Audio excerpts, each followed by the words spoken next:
My father came from Japan in 1905. He was 15 when he immigrated from Japan. He worked until he was able to actually build a store. Let me tell you a story in the form of a dream. I don't know why I have to tell it, but I know what it means. Close your eyes, just picture the scene as I paint it for you. It was World War II when this man named Kenji woke up. Ken was not a soldier.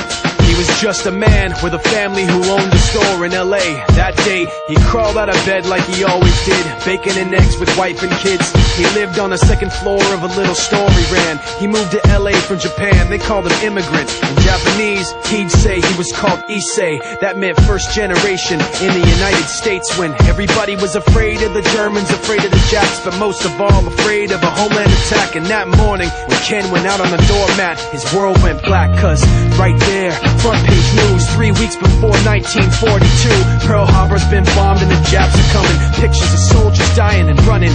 Ken knew what it would lead to, just like he guessed. The president said the evil Japanese in our home country would be locked away. They gave Ken a couple of days to get his whole life packed in 2 bags. Just 2 bags, couldn't even pack his clothes. Some folks didn't even have a suitcase to pack anything in, so 2 trash bags is all it gave them. And when the kids asked Mom, where are we going, nobody even knew what to say to them. Ken didn't want to lie, he said the US is looking for spies, so we have to live in a place called Manzanar, where a lot of Japanese people are. Stop it, don't look at the gunmen. You don't want to get the soldiers wondering if you're gonna run or not, because if you run then you might get shot. Other than that, try not to think about it. Try not to worry about it being so crowded, but someday we'll get out. Someday, someday. As soon as war broke out, the FBI came and they just come to the house and you have to come. All the Japanese have to go. They took Mr. Need and people couldn't understand why they had to take him, because he's just innocent laborer. So now they're in a town with soldiers surrounding them. Every day, every night, look down at them. From watchtowers up on the wall, Ken couldn't really hate them at all. They were just doing the job and he wasn't gonna make any problems. He had a little garden, vegetables and fruits that he gave to the troops in a basket his wife made. But in the back of his mind, he wanted his family's life saved.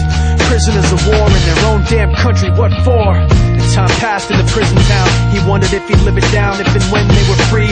The only way out was joining the army, and supposedly some men went out for the army, signed on, and ended up flying to Japan with a bomb.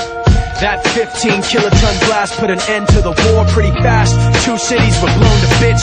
The end of the war came quick, and Ken got out big hopes of a normal life with his kids and his wife. But then they got back to their home, and what they saw made him feel so alone. These people had trashed every room, smashed in the windows and bashed in the doors, written on the walls and the floor, Japs not welcome anymore.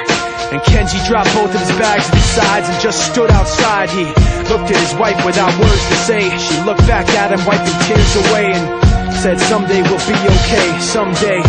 Now the names have been changed, but the story's true. My family was locked up back in 42.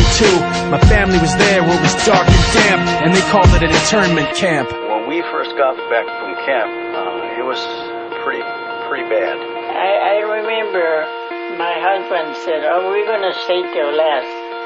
Then my husband died before they closed the camp.